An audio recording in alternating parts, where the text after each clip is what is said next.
Today's guest is my friend Matt LeClair. Matt is a sales rep for Comfort Windows and Doors. And when he came over to my house to actually help me with my sun porch back windows, I got to talking, and him and I realized that our businesses are kind of one and the same. We're both commissioned. We both have to get after clients and try to drum up business ourselves. So I invited him on the podcast to kind of talk about his business and also kind of share some of his best practices that maybe I could also apply to real estate. I learned a lot. Matt's a fantastic human being. He's an awesome salesman. He gives you the answers that you need and doesn't sell you on 12 other more expensive things that don't really fit. What I really learned was Matt listens to your problems and gives you real answers and doesn't just look to push another sale on you. So I hope you learned something on this one because I know I definitely did. So here's my friend Matt LeClair.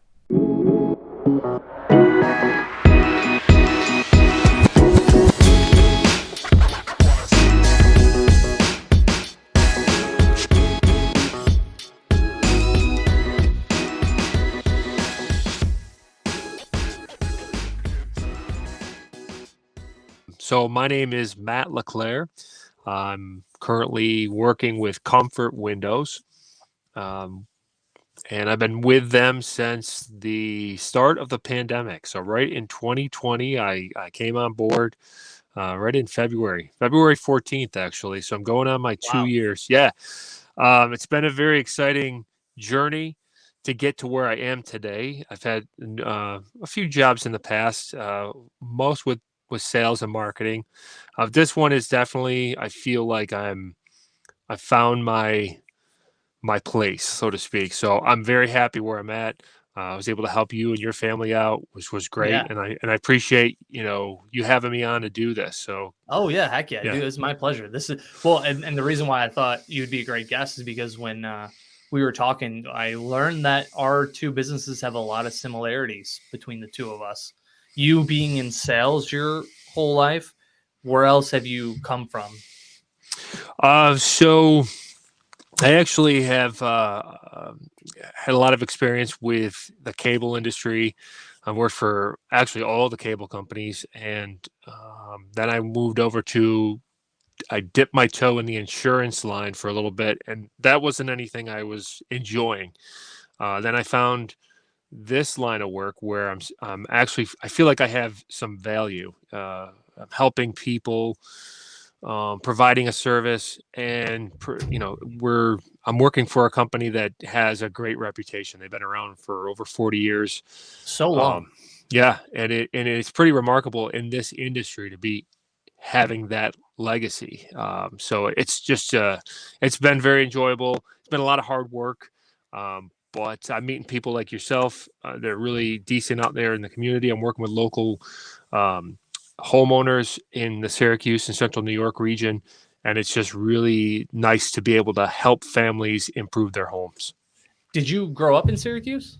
I did. I was born right in Syracuse. Lived here for most of my life. We moved out of the area for a little bit, and then I came back. I'm glad I did. It's just been a little bit of a roller coaster ride, but isn't that what life's all about sometimes? Right. It is pretty much a roller coaster ride, right? Right. With Comfort now, you're getting salary with your commission, and then you are also trying to like nab your appointments, right? Like you're trying your appointment based business very much, kind of like real estate is, right?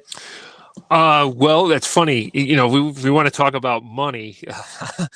We don't have to get I'm into like Yeah. what you get paid, but just like you do get a salary, right? Or is it No, commission only? it's straight commission, very similar to your setup. Okay. So, I earn what I earn by having helping people, and that's really pretty much it. So, if somebody's coming into this line of work and they're thinking, "Oh, I'm going to get a salary," um, there's two. It's a double-edged sword, right? So there's two things you can look at. There's good to that, and there's also bad to it. But I've kind of figured it out at this point, and with it when it comes to setting appointments, things like that, there is some self generation that I do, but Comfort does supply me with leads. They put calendar appointments right in for me. So that helps, but there's no guarantee. I mean, I could go to a home Right. and, they may love everything about what Comfort does and the, service that I provide for them, but they just might not be able to do the project at that time. Right. So that's why How was it going from like paycheck to now a commission only base job? It does take a little bit of creativity to kind of figure out how I'm gonna, you know, balance the books. It does require a lot of work on that side, and to have, um, you can't spend your entire commission check. You have to really say, okay, the rainy Yep. days are coming. I've got to plan for these days where there might be a little bit lighter in the week, and then just know that I've got to get through. But usually, it's been very good, and just the product really does. There's so much credibility with this company that when I go into a home, sometimes the person's got their checkbook right on the counter. They're ready to buy. Ready to rock. Yeah, and I'm not saying that every situation that's like that. There are shoppers out there, and there are people that are just they just want to know what we're all about. And when they hear the price, they have no clue as to how much one window would cost. And then when they hear, oh, it's going to be this much for 10 windows, it's not anything they wanted to do. And that's okay. That's why we have a program. We have different window levels. We offer Yeah, speaking financing. on that, like that, Yeah. when you would come to my house, I remember telling you, and Brittany was kicking me because I was like, dude, I have no idea what windows cost. You could tell me $30 or you could tell me $10,000. Like I was like, I have no which way to go. You kind of get a general sense, when you work in real estate for 4 years, you kind of have an idea. You get some ballpark, but I'm like, I have no idea what to expect. It was single pane windows, nothing really fancy, but we ended up upgrading. But anyways, I was definitely one of those people in that camp that had no idea what they cost. Yeah, well, you're not alone, Corey. I'd say probably 75% of people that I talk to on a day-to-day basis really don't have any clue as to what the price of windows cost. And that's okay. I mean, it's not something. It's not like a bag of bread, or you're not Buying it every day. Yeah. So when I go into home, I totally expect this, and so I start talking to them, and sometimes they'll have had some of my competitors come into the home, and I'll talk to them about that. I'll say, well, what did you like about this particular window manufacturer that came into the home? And they'll tell me some of the things, and I'll say, okay, great. Well, that's good, because this is what we can do as well. And I try not to sell on price, because that's not that's not that's not the best way to do it. The really finding the customer's needs and wants, and then figuring out where we can make that project work on their budget. That's what my goal is to do. There's sometimes like when in real estate, when you go to like a listing appointment, you're going to somebody's house to kind of get them ready to eventually sell, right? Usually there is like a list of questions that you ask and some things that you're trying to like feel out in the conversation, right? So when you go to your appointment, right, somebody says that they need new windows or a new door, do you have a set of questions that you're asking them? Oh yeah, Is I there have a a script that yeah. you try to use? I go through a survey sheet, and there are specific questions on there that really kind of help hone in the specifics to their project. Do the same thing every time. If somebody has some questions outside of that, I can answer them, but then I try to get back on track, because obviously their time is valuable. My time is valuable. Like I said earlier, I'm not getting paid a salary. So when I go to a home, I want to make the most use of my time, but I also I know that their time is important as well. So I try to figure out what we can do to help them, and then just go from there. But having that sheet of questions is important, and it does help me narrow down what they're looking to do. Now, is that sheet something that you created yourself, or is that something that Comfort Windows is like, here's a great thing that we do? Yeah, Comfort did supply me with some questions, but I have uh, a, a few years in the selling industry, so I have some questions that I bring to the table as well. And I try, and it's been very difficult with masks and everything. Not that I'm against it one way or another, but I think it definitely does help when I can read the customer's facial expressions and they can Yeah. read mine. Um, I Yep. I don't like having that barrier, but I understand it's important at this point. So I try to respect that as well. But it does make a difference when Yeah. going into the home if I can see their face and they can see mine.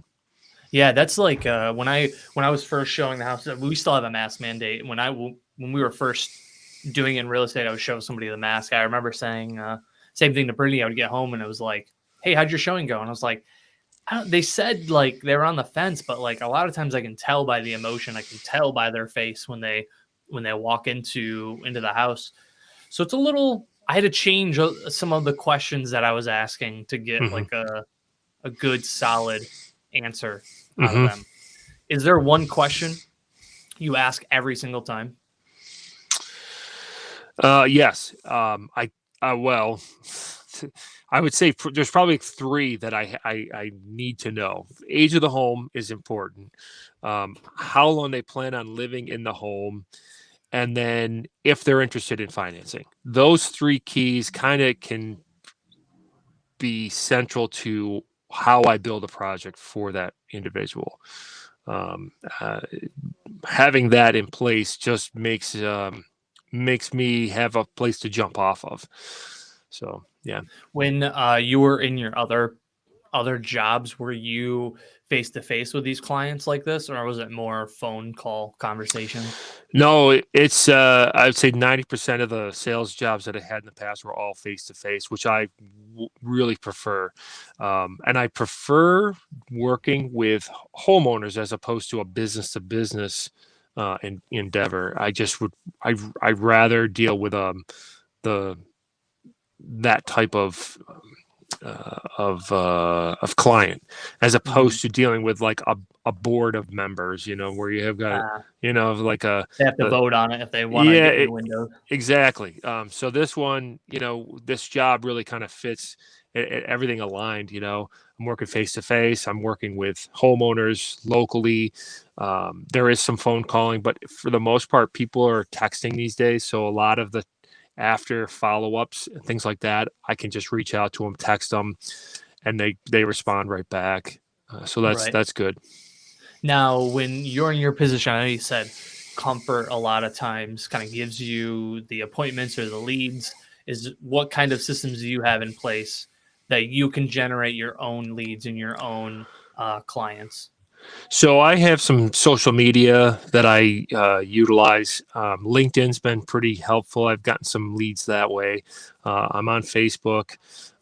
I've got to build up my Instagram better. I've got some before and after photos. I've got a library full of them. I've got to just build it so it looks presentable. That's just going to take some time. Um, and I also go out and knock doors. So I've got permits, solicitor permits, and I go door to door to help see if I can find somebody who's been thinking about doing something but just hasn't got off the couch yet to make that call or looked us up online yet to see what it'd be to have a free estimate. Door knocking is one thing that I tried when I first got into real estate, and then Hmm. with COVID and everything, it kind of messed things up. And I just have never like I it wasn't my cup of tea, so I didn't really like focus on it too much. Do you have how do you handle so you knock on the door, someone answers the door? What's the kind of verbiage? How do you kind of figure out if they need something? Really, what I'm looking to do is just introduce myself. I'm clearly labeled. I've got comfort, branding on me. I've got a badge on me. Uh, Essentially, I will just look to set an appointment for me to come back and do a measure for them. Now, I've had some people say, actually, I've got a window right now. Can you take a look at it? Or I've got a Mm. door that I'm thinking about. It needs to be replaced. It's old. Can you give me a quick price on it? And in those situations, I will go in and then I'll just measure it up for them and get them some numbers. But essentially, my job is to set an appointment with them for a future time for me to come out and do a professional presentation, much like I did in your home, where I can show you the cross sections of the materials and you see what goes into our product, and then present some pricing down the road. I feel like I remember you saying that you were doing door knocking in a past job, right? Hmm. Was Yep. past job to now, do you feel like less people are apt to answer the door or quick to shut the door on you? I could count on one hand the amount of door slams I've ever had it. And I'm in Okay. total career. It's funny when you first start doing door knocking, you're like scared out of your mind because you're thinking, oh, what these people are going to throw me off their porch. Most people, and I'd say about 95% of people are very like, oh, hey, what are you doing? Hey, what's going on? They're more curious. And I try to give people, there's a certain demeanor that you have at the door. You want to be back quite a bit away so you're non-threatening. There's certain ways you stand so you don't come across as like a threat. And like I said, I'm clearly labeled, so people look out the window and they're like, "What's going on?" Oh, that's Comfort or whatever company I was with in the past. I mean, household names, the industries I worked in, the cable industry, people know the cable company, so they would see that branding clearly identifiable, and then they would answer the door. Sometimes they'd peer out through the crack of their door. And, what are you doing? Oh, hey, yeah. So I would, Yeah, I had a couple just of those too when I first did door knocking. It was the same. You had people that would like pop out. yeah. If you can get people to kind of relax a little bit and smile and maybe offer a little bit of a joke, like around the Halloween time, say, yeah, trick or treat or whatever, just goofy Yeah, stuff that makes people kind of whatever. And then you kind of break that barrier down. It's just all about the little gestures along the way that can kind of ease people's mind. I mean, I'm there to help them, to offer some service. If they don't want it, okay, no worries. Take my card. I'm not going to pressure you into doing anything you don't want to do. But all I'm looking to do is, if you're interested in setting up an appointment with me, I'm your guy. And then trying to get a date. And if not, then take my card. Maybe there's somebody who is interested in doing something. Pass my name along. That's all my goal yeah, is. right. In that, in both of our businesses, very similar, right? Because I'm always trying to. I need to get an appointment in the calendar. I need to get Mm, appointments out. If it's right. showing, meeting new people, networking, listing appointments, like all of these things I want to get locked into the calendar, because if you have appointments, that means you're busy and you're Hmm. doing the right things, right? So Right. when you do your door knocking, you've had experience doing it. How have you gotten better? Have you uh like read books or saw stuff online? What was the one thing that helped kind of elevate your door knocking game? Well, there's a few authors that are out there that are very good and have actually got their start in the door knocking industry. Brian Tracy's one of them. Zig Ziglar, all these guys right now. They're multimillionaires. Zig Ziglar's passed on, but you see where they started from, so you kind of have this idea in your head, like if they can do it, and they started down at the bottom and they've worked their way up through this process, then it is possible. uh, like I said earlier too, is really the key is just taking small steps. So not worrying so much about getting a sale today on this particular home where I'm knocking, but just setting the appointment or just getting them to agree that, hey, I'm here to help you. And if not today, maybe I can get your phone number and I'll follow up with you down the road. Maybe next year is a better time. I understand maybe you're going through some stuff with your family. You've who knows what's happening, but I can certainly follow up with you in a few months or a year, because people are going to have issues with their homes, right? You're always going to need stuff work done, even in new homes, especially in new homes, because they usually use lousy materials. You know that, right? You go see some of these newer homes that are built, they built them with lousy windows or builder grade doors.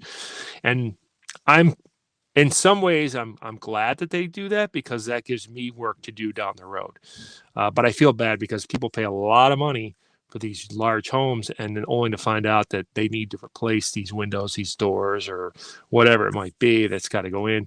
And Yeah. it's heartbreaking in some cases because they think that they're getting really good quality and they realize that these windows or doors are not the best. Last 5 years, and then the seal breaks in them or something. Yeah, and it's an Right. expensive project.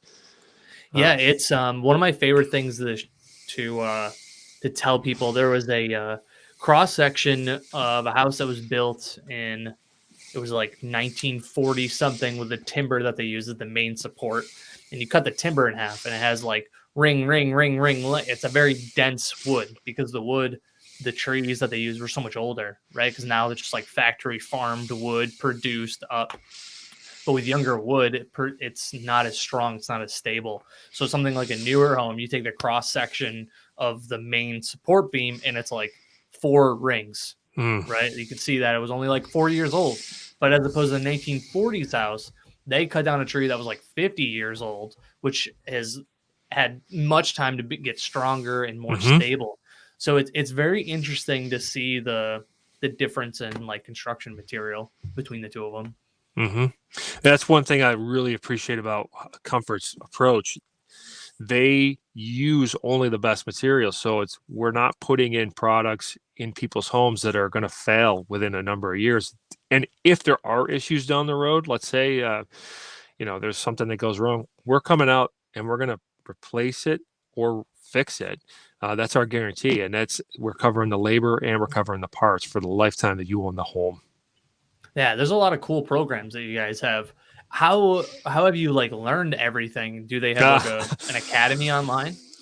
They have a lot of stuff online. Most of how I learned it was obviously trial and error. But going on YouTube, there was one of their former sales reps had done a number of videos, and I just kept watching his videos over and over again. In fact, I would show him in the home, and I kept hearing his wording, and I just learned the terms. I would read a lot.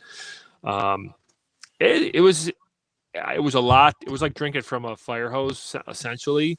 But I enjoyed it because I liked how things got put together. I enjoyed the construction part of it. And so with that, it was something that I wanted to learn. I knew that the more I learned, the better I could present these products, and then that gave people some insight as to what they were buying, because that's really what it comes down to. The more that I was able to explain it, and the better I was able to explain it to these homeowners, and they can go, yeah, is that something I want? Yeah, I like that. I like these features. And that's all my job is, really, just to be a service to them. And kind of find the solution to whatever problem that they Yeah, have. exactly. And by asking good discovery questions early on, learning what they were looking to do, then I can avoid talking about stuff that wasn't important to them, only focusing on what their real main objective is, and then presenting some solutions that would give them some options to fix it. Yeah, that's very much my approach in listing appointments. Or even when I do I'll do like a buyer consultation. Like if I get a new buyer that wants to work with me, I try to do like, let's set an hour where we can sit down. We can go over like, what's your timeline? How quick do we need to be in this house? What is the budget that we're working with, and what kind of houses you're looking at? And I also try to set their expectations of what the market's like in that moment, because in this kind of market, you're having houses that'll sell like 20 grand over list price, which is insane. And you're up against like 10 other offers, and people are waiving home inspections. And if I could prep them right then and there, it gets their gears turning, rather than being like, hey, let's go see at houses. Oh, you love this house? It's got 12 offers. If you want to be competitive, we got to be 25 grand over list price. And if you want to be at the top of the pile, I'm willing to bet these other people probably waived a home inspection. Is that something that you want to do? Rather than putting them on the spot in that moment, giving them the opportunity to do the research and know that I'm coming from a place of genuine honesty and not just trying to get a quick sale and force them to overpay on the house. Yeah. It's Now, like a balancing act. waiving the home inspection, is that advised? I mean, that sounds kind of No, risky. no, yeah. It's so Yeah. this is when we get to that point in the conversation, I kind of frame it in this way. We're up against 12 other people. There in this market, there are people waiving home inspections because what's happening is they get to offer 3, 4, 5 not getting through, and all these other people are waiving inspection. So they go, screw it, I'll waive my inspection, so I get put to the top of the pile, right? Because it's less that the seller has to deal with. So, are you comfortable waiving a home inspection? No, Corey, the basement was really wet and there's cracks. Like we really got to see it. All right, let's put a home inspection in our offer. Couple different ways we can do a home inspection. We can do a traditional one where home inspector comes back with the faults and safety issues. We tell the seller, hey, we want you to fix it, or we'll fix it, or we want a credit or something, right? Mm-hmm. Then another way you can do it is doing a pass or fail inspection. Same thing, inspector gives you the report. We look over the report and say we do a pass or fail. Basically, I just tell the buyer, is it thumbs up or thumbs down? They decide. If they feel like it's too much for them to take on, then we can walk from the deal, no problem. But with a pass-fail inspection, we're basically telling the seller we're not going to like nickel and dime them on every single repair. We just want to make sure there's no structural issues, no structural damage, right? And it's not as good as waiving a home inspection because if you're in the seller and you have 10 offers to pick from, I promise you one of them will probably be a waived home inspection, which is just so crazy because I bought my house in 2016 and we had a hard time in 2016. We had offer after offer get denied, but we weren't up against 10 offers. We were against 2 or 3 other offers and everybody always had a home inspection. Nobody was waiving it. And this world, people are just throwing these freaking Hail Marys down the field to try to win a house. I think it'll come back to bite some people in the butt if it hasn't already. Sure it will. Know? Well, It's I'll all be part there of to the help prep them and out. planning. I'll be there to help them out with the new windows, right? That's right. The new windows, door, siding. What else do you guys? Bathroom remodels? We do everything right now but the kitchen sink, Corey. So roofing, basements, of course, windows, doors, siding, gutters. See, when you came insulation. to my house, I didn't know I didn't know you guys did all of that stuff because bathrooms. Everybody remembers the jingle, comfort windows and doors. Yeah. So I just think windows and doors. Right. I don't think gutters and all that other cool stuff. Sunroom, sidings, and more, right? That's also That's right. Yeah, that's right. Bathrooms are a big one right now. We're we run a lot of specials on the bathrooms, and what's nice about the bathroom is that you're not without a bathroom for weeks on end, right? Our crews are coming out there, and what's great about Comfort as well is we only use our employees to do installs, and our employees are set up for like our windows and doors crews are just working on windows and doors. Our bathroom crews just do bathrooms, so their discipline is focused solely on what their projects are. So it's not like they're working on. By the way, that like that aspect I loved because when I was like, so is like a bathroom guy gonna put the window not to discredit that person, but I just like the fact that you're able to be like, no, actually we have designated people who like Tom and Steve only do windows and that is their specialty. They're perfect for that. And then you have Margaret and Steve do the bathrooms. You know what I mean? So it's like it's nice to have that person designated to the one job. Yeah, and I mean, right now, if you go over to get a bathroom done, typically it's done in 1 to 3 days. Wow. On average, 2 days. Yeah, and these bathrooms are beautiful. I mean, I've got some that are on my online site, so you can take a look. But certainly, we're very efficient. We're very quick, and we're not holding your house up for weeks on end. You might find if you were like working with an independent contractor, because they've got a few jobs they've got to do. They might be working 4 or 5 other homes, and they're doing all sorts of different stuff in a general contractor setup. With us, we come in, we get the work done, and we clean up and remove all the debris. Right. It's done quick. With you starting in the middle of COVID, how did your business practices change at Comfort? Because I'm sure they probably were telling you how they were going to change business. How did you guys basically get over the hurdle that was COVID? With us, because we're 1099, right? So I'm not an official. I'm actually a business partner with them, right? Yeah, So same. they can't really tell me what to do. They can just say, Matt, here's a lead, go do it. These are what we would like you to present to the customer. But if their policies are more in-house with their crews. With me, it's like I'm just an entity. I'm a business partner. I've signed legal contracts and things like that to allow myself to work with them, and I have to follow certain practices. But for the most part, when they say, you're running your business the way you want to run it, then that's kind of how I do it. Their protocol was, we follow all the guidelines, safety first, of course. Make sure you're wearing masks.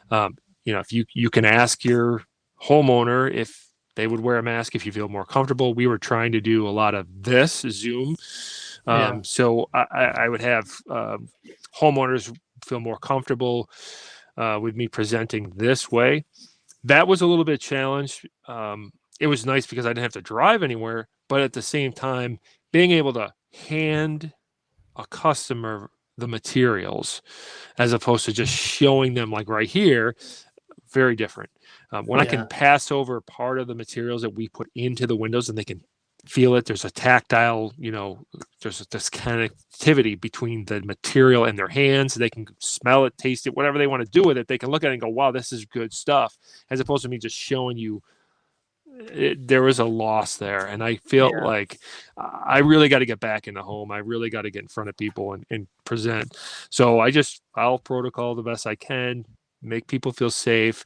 I mean, I think that's the long and short of it, really. Yeah, that was what we were doing too. I mean, there was a period of time where we couldn't show any houses, about 2 months. It worked out really well for Brittany and I because we just had Ashton was born April 7th, 2020. We were in lockdown like 2 weeks before we had Ashton, so Brittany and I had some nice time together. And then Ashton was born, and I still wasn't able to show houses. It was all just like virtual tour. What do you think of this? And it was like very hard learning curve for me because I'm very much I like to read people's bodies and body language, and I'm not one for like energy and chakras and all that shit, but I think there is like when you're doing a presentation or talking to somebody about selling their home, you can kind of sense when they've had enough of you talking for once when you're going through the spiel. You know what I mean? Right. Like that you don't really pick up like on Zoom. It's like really I don't know what it is, but I didn't really like prefer this. I like a person to person contact personally. Absolutely. When you go to somebody's house and you try to give them solutions, how many times do they end up with more things? Like if they call you for their windows and they're like, you know what? I need a new door. Matt, can you do that too? Well, that's one of the questions I do ask. Are there any other projects you guys are considering? And then I just stop talking because I want them to answer. And typically people will be like, no, this is it. This is the last thing we're doing. Or sometimes they'll say, well, I got a litany of things. Yeah, and the pandemic in a sense has helped with that because everybody was like, hunkered down in their own homes. They're all out of the offices. They're in their house working. And so they're staring at the same four walls and they're looking at stuff and they're going, I got to fix that. I got to fix this. Home renovation searches went up something like, it was like 200 or 300% during COVID, during that first like 6 months.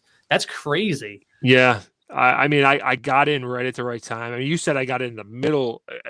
So I'm going to correct you. I actually started a month before everything went to lockdown. But I mean, going in, in December of 2019, I knew, like all the reports were coming out that these COVID cases were coming around outside of the United States. And then like the first case came in January. And that's right when I was interviewing.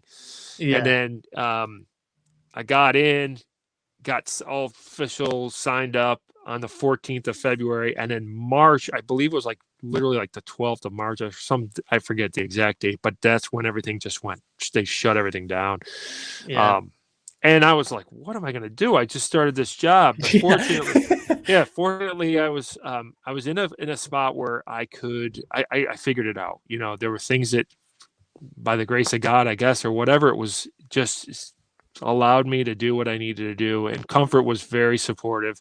You know, they worked with me on a lot of things. So they helped me run my business. They got me the tools and the resources that I needed. So it was great.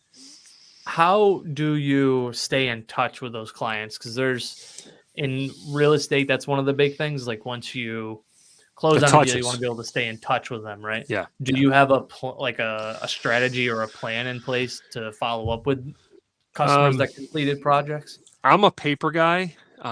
So I have stacks of my surveys that I take in the home when I'm writing down the notes and jotting down, and I save all of them and I keep all those files.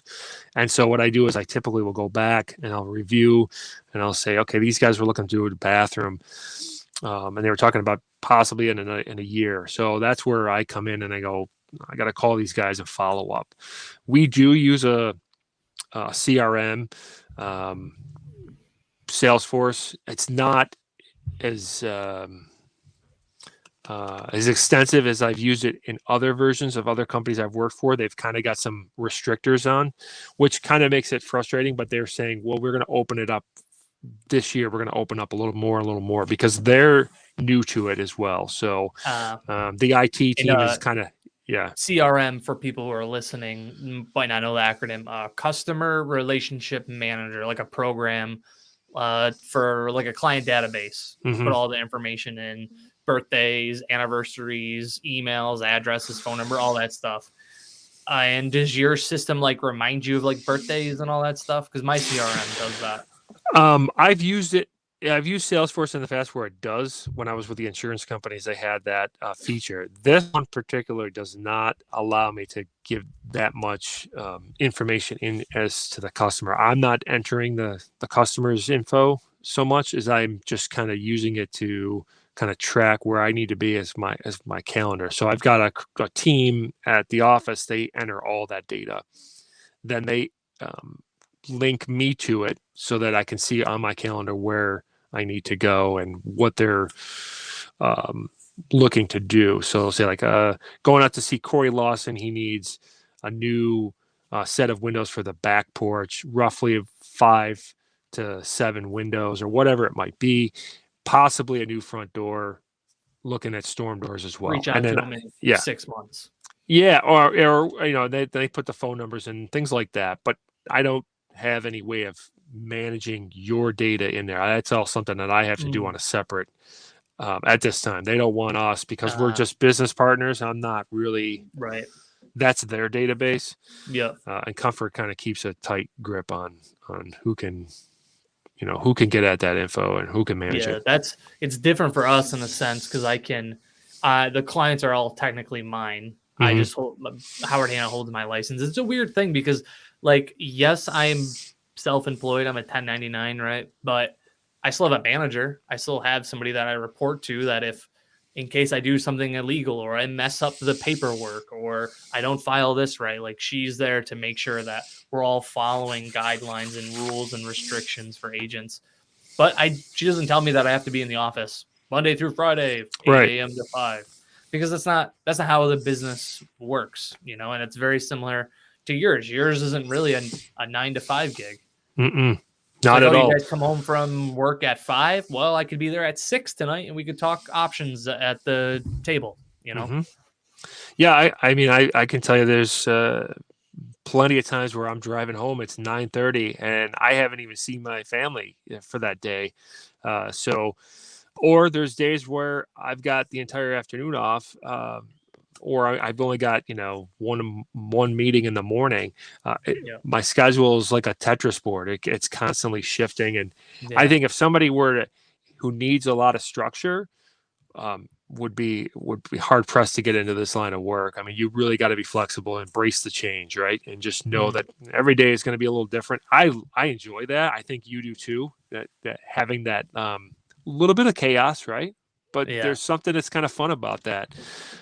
So I don't Yeah, know. it's I not don't. it's there's pros and cons, right? Like Mhm.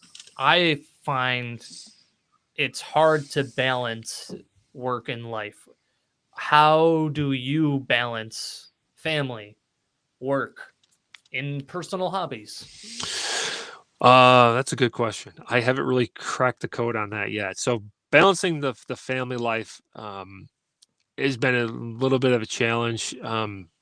But we make it work. I mean, my wife is very helpful in a lot of ways. I've got um, some of my children are at the age where they drive. They have their own vehicles, so they can kind of help get things done. Yeah. Um, as One far as thing my hobbies, mentor Donna taught me that was a game changer for me. Like I don't have like anybody putting appointments in. It's just like me basically. Brittany and I have a shared Google Calendar, where I basically plug my all my appointments in for mm, the day and what's going on. And when I have my calendar, I'll block out like family time. Like if I know, okay, this weekend Brittany wants to go to her dad's or something like that. I put it mhm, in my calendar and I block it out this way because I know me. I'm just gonna pull it up. I'll forget about it and I'll say, yeah, I can show you 4 houses that day. And then right, I wasn't there at dinner and now I look like a total schmuck. So one thing that I thought it was funny at first, like it seems weird penciling in family time, but really that's kind of how I can juggle everything is with just shared calendar. She puts her appointments in, I put my appointments in, and then this way there's no no confusion, miscommunication. right? Yeah. Yeah, yeah, and everybody is literally on the same page, right?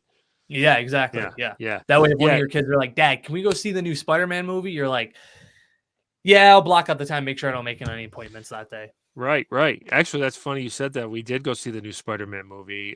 We took my father-in-law and my wife had booked a she So booked good. yeah, it was good. We went to the movie tavern out in Yeah. Camillus there. And Yeah. that's nice. I mean, you can just order everything right there from your seat. Yeah. They come. Yeah. Not that I'm How plugging cool is that that? place, but yeah, it That is movie cool. was badass. Yeah, I don't want to give yeah, any spoilers away, but yeah. it was a very cool for It sure. was cool. It was cool how they kind of brought a lot of the elements together and had some interesting characters in there that I wasn't Yeah. expecting because I didn't realize my kids follow all of it, but we watch them. My wife and I watch the movies, but I wasn't expecting that because I had no Yeah. preconceived whatever. I had no idea what was going on with it, and then we went to the theater, and all of a sudden these characters come on the screen. I'm like, oh wow, that's cool. I So avoided I yeah, avoided trailers forever. there you I go. didn't see a single trailer. The only slip up I made was I was cruising Reddit and somebody posted that Dr. Octavius was in. He was in a trailer also. So Uh, listen, no spoiler alerts here, yeah, okay? yeah, yeah. That's right. And uh and I was just like, "Oh my god." And then I will also say my last comment I'll make on the Spider-Man movie was Green Goblin, William Dafoe absolutely kills it every time. Every time. There's no Mm. spoiler alert. He's in the trailer. So if you don't know Green Goblin's in Spider-Man, I'm sorry. But it's in the trailer. Wonderful. He was so good. He killed it, Yeah. crushed it. I don't think I've ever seen him in a bad role. From Yeah. yeah, I mean, I think the first time I got introduced to his character was Platoon. That was Ooh. yeah, and that was like when it first came out. I'm old enough to say that. So when I saw that movie, I was like, ah, I'm scarred for life. You Yeah. see that. But he was great in that movie, and I don't like I said I don't think I've seen him in a bad role. He's a great Yeah. actor. Uh Knowing like your business is very eat what you kill kind of business is that's what I say about real estate. How do you keep yourself motivated every day? Like do you look to certain books? Do you like to read quotes online? How do you stay motivated? I honestly can say this: I love what I do. When I go to a home and I can help a family out, find a solution, and then have it seen all the way through, and then I can go back to that home and take photos, or go during the time when they're doing the install, and I get to watch what's going on and see my my project and their project come together and be finished, that to me is, I feel like I have value in the world, you know? There's something about it. And so to me, this isn't work. It's just I'm out there, I'm helping families make their homes more energy efficient. I'm helping them make their homes more comfortable. And I work with a great company that has integrity, trust, excellence. They've won the Torch Award 5 times. I told you about that at the house, right? We're the Yeah. only 5-time award winner in the state of New York for the Torch Award. So it's, I, I don't know. I am very fortunate. I count my blessings every day. And when I go to an appointment, I have fun, you know? So Yeah. I enjoy that element of it. There is a lot of work to it. Don't get me wrong, but I don't have a problem getting up and doing it. It really doesn't make me feel like, oh, I got to do this again. When I was in insurance, that's That how I was like felt. that. Yeah, it was brutal. And Yeah. I just there were so many layers to the insurance industry, and it was not Not your my cup of tea. not at all. Yeah. And like when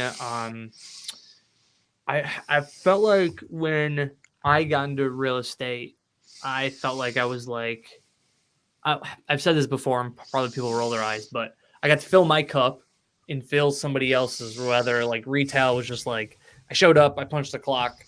Here's your lawnmower. Here's a chainsaw. Here's a fishing pole.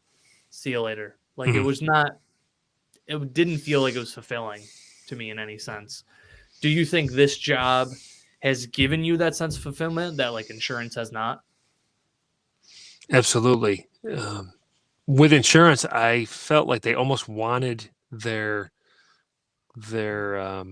agents to fail. That's the notion I got. I remember sitting in the office and there would be like new hires every week, and and people that I knew were really talented who could sell, you know, just whatever, you know, Ketchup popsicle to a lady in a white gloves. yeah, exactly, you know the old whatever. They were leaving like by the droves, and I'm going, what is happening? Why are these people who are so skilled, they were very, I mean, it's not, I'm not talking about like shysters, I'm talking about people that actually could sit down with somebody and figure out what their needs were, and then build a value and build a plan for that person. These people were leaving, and I'm going, what is happening? Yeah, I'm going, what is going on here? And then I started reading the writing on the wall, and I'm going, they just want my contacts. These agents, you know, they just want me to trade all my contacts for, you know, for whatever, and they're just going to spit me out. Yeah, they're just going to spit me out, and I'm going to be out on the street. I'm not going to have anything to show for it. And I said, enough of this. You're with a company that values you a lot more. I definitely feel that way. Yeah. Every day that you wake up, do you have like a routine, like a set? I do 3 things in the morning every single day. Is what I do. Well, I think my mornings are a little bit more focused on the family at first, because I've got children in school that need me to get them to where they need to be. So it's my focus goes there first, and then I get back to my desk and I start doing my routines, and it's really just preparing the night before. So I know, like, if there's certain proposals I've got to get out, I try to have all those lined up. So when I sit back down at my desk, my focus is right on that. I mean, there are days where I'm like, man, I need to take a nap. You know what I mean? Like I'll just like go through so many different things in the day that, like, even just meeting with people, you know, it can be exhausting, right? Having to do, you have to present yourself and be professional and do all these things. And then you get done and you're like, man, that was like really like mind boggling. I had to like answer a lot of questions that customer threw a lot of curveballs at me, or whatever it might be, or just even driving, you know, we get in a long car ride, you know, I don't know what it is, just sitting there, you know, you're thinking about things you got to do. And then those long drives, you get done and you're like, man, I'm tired just from doing that. So yeah, right. Yeah. Do you, when you have those long drives, are you listening to like podcasts or audiobooks? I should do more of that. I did for a while. You know, I subscribed to that. The car that I take for my work is a little older. So the radio is really kind of not equipped for that type of setup, but I'm making Mm, excuses. I should be doing more of that to feed my mind. That's one of the things Brian Tracy used to talk about, was turning your car into a rolling university, right? So right. making the most use of your time while you're driving to point A to point B. What am I feeding my head with? Is it, you know, radio where it's like bubble gum for your ears, right? Or am I actually going to learn something today and, you know, put some more knowledge in there? Knowledge in your Yeah. head. Yeah, no, I think you gotta have a balance of both, right? Like you gotta have that enjoyment. Like I like a podcast called My Brother and Me. It's three brothers answer people's questions online. It's just a silly, fun podcast. I can tell you, I have never learned a single thing from that podcast, but every time I listen to it, I laugh my ass off. There you go. But then there's people like Tom Ferry is a really big real estate coach guy. He has some great podcasts, and I'll kind of mix him in with things, you know. And it's Mhm. kind of a good. You gotta have a good mixture of turning your car into a rolling university and also a rolling giggle factory. You know, Yeah. like Yeah. especially when you're driving an hour one way to get to somebody's house. Yeah, that's a good idea. I'm glad I talked to you about this, right? What do you have like a certain book that you've read that you learned the most to help you in your sales? Mm, I would say No Excuses by Brian Tracy. He's probably one of my favorite authors when it comes to this type of material. He also has another book called Eat the Frog. Zig Ziglar's got selling techniques. And then there's also another one that I really thought was uh, well written. It's an old book, Think and Grow Rich. Mm. And I can't think of the author's name. Oh, man. Actually, I got that book as a gift from our president here. Oh, you know what? I think I left it in my yeah, it's at my house. I have not started reading it. I was gonna buy the audiobook because I am so terrible with reading. It's like my ADHD is like I read a sentence and I'm like, okay, done, did enough for today. But if we put an audiobook in, I'll listen all day. You know, Yeah, so I yeah, got to yeah. get the audiobook. Dale What Carnegie too important is lessons did you take from those books? well, the No Excuses one was great because it basically says you either make it work or you make an excuse. That's like the Mhm. premise of the book, right? So you can sit there all day and go, I can't do it because I only have, this much resources or whatever it might be, whatever the reason it is for you preventing yourself from doing it. Or do you say, I'm going to treat that as just an obstacle in the road that I have to figure out how to either get over it, get around it, get through it, get under it, whatever it takes to get around that obstacle. It's just a hurdle. And then as soon as you start looking at it like that, then you go, I don't have any excuse. I just got to get through this. It's got to get done. I've got to make it happen. And you learn how to like prioritize. And so I think really just time management, learning how to prioritize what's the most important thing that's got to get done. And then also taking away any excuse in your mind that says, I can't do it, because the word can't really should just be removed. If you can just say, I can do it, I'm going to do it, it'll get done. And then you're speaking it out there into the universe, and you'll make it happen. You'll figure it out. When you frame stuff like that, I think that's a great lead into the next question. I can do it. I will do it. When you start each year, do you do a business plan to kind of lay out your goals and tell yourself, I will do that? Mm-hmm. Yep. How do you set your goals and how do you measure them? So with this industry that I'm in, I've started out in the windows and doors. I'm learning. I've done some bathrooms. Sunrooms are also one that I want to learn. But it's all, you don't want to set yourself up for failure. So you have to make smart goals, is what we call them, right? So you have timelines in place. You make these goals achievable. You don't want to make it so it's so big that you're never going to do the work, because you're going to look at it and go, this is too much. I can't figure this all out. So small bites, and then just learning more product so that when I have the opportunity to present these products, I can make a case for somebody to do business with us, because they're going to say, well, this guy knows this product, he knows what I need, and I trust that they're going to get it done. The more knowledge I have, the more money that I can earn, because I am able to give more value to the homeowner, and that's really where it comes down to. So last year, mainly windows and doors, couple bathrooms. This year, more bathrooms, more windows and doors. Probably mid-year, I'm going to take on the sunroom projects. So all of those are in place to have a goal, so that when I get to those points where I can sell them and speak to them professionally and with the knowledge I need and confidently, that will help me increase my income. There's some people who will look at goals every month and then break it down like Tom Ferry is very big on it. Like if you say as an agent, I want to do $6 million in sales for the year, then he's like, okay, take your average transaction, break that down. What's your average transaction? X amount of dollars.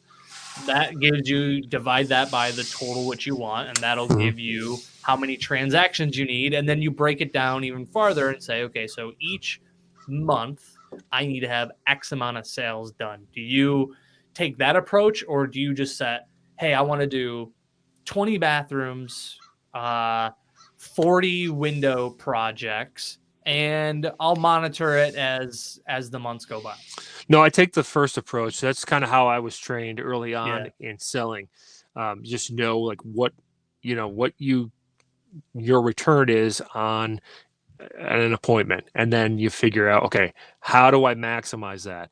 How can I increase that? There's a few things that you can control in this industry, but for the most part, I can't make somebody buy something.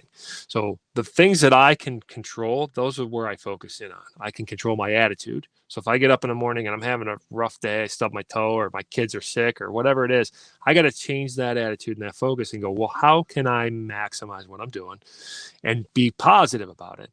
Second is, how much activity am I going to do to better my business? So it might mean that I have to make more phone calls, or that might mean that I have to go knock 10 more doors the next day, or it might mean that I, work on my marketing for my social media, whatever it might be. That's my activity.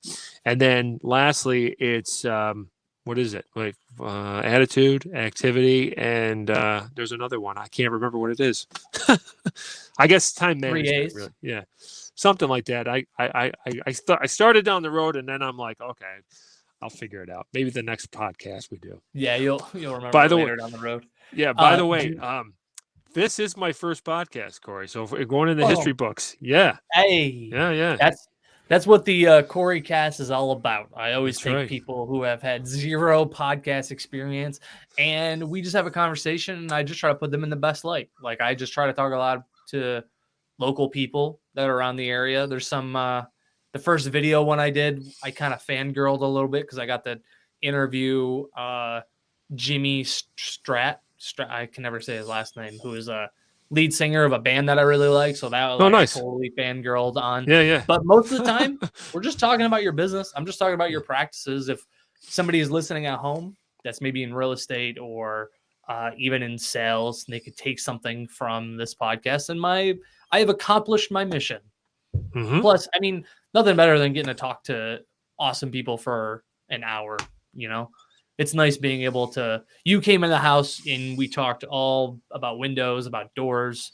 You try to sell me on a bathroom remodel. You try to sell me with a gutter. Like, it's very it's not I can't say genuine conversation, because you are being very genuine. You're listening to what our issues are and our problems are in the house. But it's different when I get to slow down for an hour and say, Matt, how do you do business? How do you do this? Mm-hmm. How have you been successful doing this? And what is your big takeaways, right? Well, I can tell you, there's a couple of things too. When you were asking me about like planning and preparing and setting goals, there are so many things that I know I should be doing better, or actually just doing, that I know of. But it's those things where it's like, yeah. But really, I've seen years in the past where I have done those things, and they definitely help. So if anybody's listening out there who's thinking it's all just a bunch of whatever fluff, it's not. There are results that you can get if you really stay focused and have them listed out and set them. Set those Right. goals in place. They do work. Yeah. So thank you for That's reminding me, because I definitely had you touched on a couple things. And I said, yeah, I need to be doing more of those for Dude, sure. I'm guilty of that too. But I also like I learned some different techniques that other agents do. Like this one agent out of Utica, his name's Jay Grow. I love this dude. He is like one of the most genuine people I think I've ever met. He's just so himself all the time, and I love that. And he had told me that every day he has his rule of 3, where he calls or reaches out to 3 different people every day, whether it's a past client, some relative, a friend, or something like that. Every single day he's trying to make 3 connections with people. And I love that and started implementing that. And then I didn't interview this person, but it was from one of the podcasts. One of the agents was talking about how they do a video birthday. Like on Facebook, you get the notification. Matt LeClair has a birthday today. I started doing video birthday messages. Hey, Matt, I saw it was your birthday. Haven't seen you in a little while. I hope you're doing good. I just want to say the windows are looking great and the back porch, and what a difference. Wow, it's amazing. But anyways, I hope you have a great birthday, and I hope to see you soon. 10, 20-second video done out into their message. And I've gotten such a crazy response from that. People freaking love that. And it's just me going, hey, hope you had a great day. Sure. Yada, yada, yada. You know what I mean? But So the free connections go ahead. also apply to the birthdays. So I use that now because Jay Grow, that handsome bastard, showed me a really cool sales technique that he does. But that's nice. Why I want to talk to you. I feel like I learned some cool stuff today. Oh, good. Me too. I definitely learned some things, and I'm looking forward to next time we do this. Maybe we can talk about some other topics, and we'll have to put our heads together and figure out what responses we got from this, if any. But maybe we can touch on a couple other areas too that people might want to be hearing about. Yeah. Well, Matt, I want to say thank you for your time today. A whole hour is very kind of you. Thank you, Cory. I look forward to the next one. I think it's going to be great. All right, buddy. Take care, man. Talk to you soon. Thanks, buddy.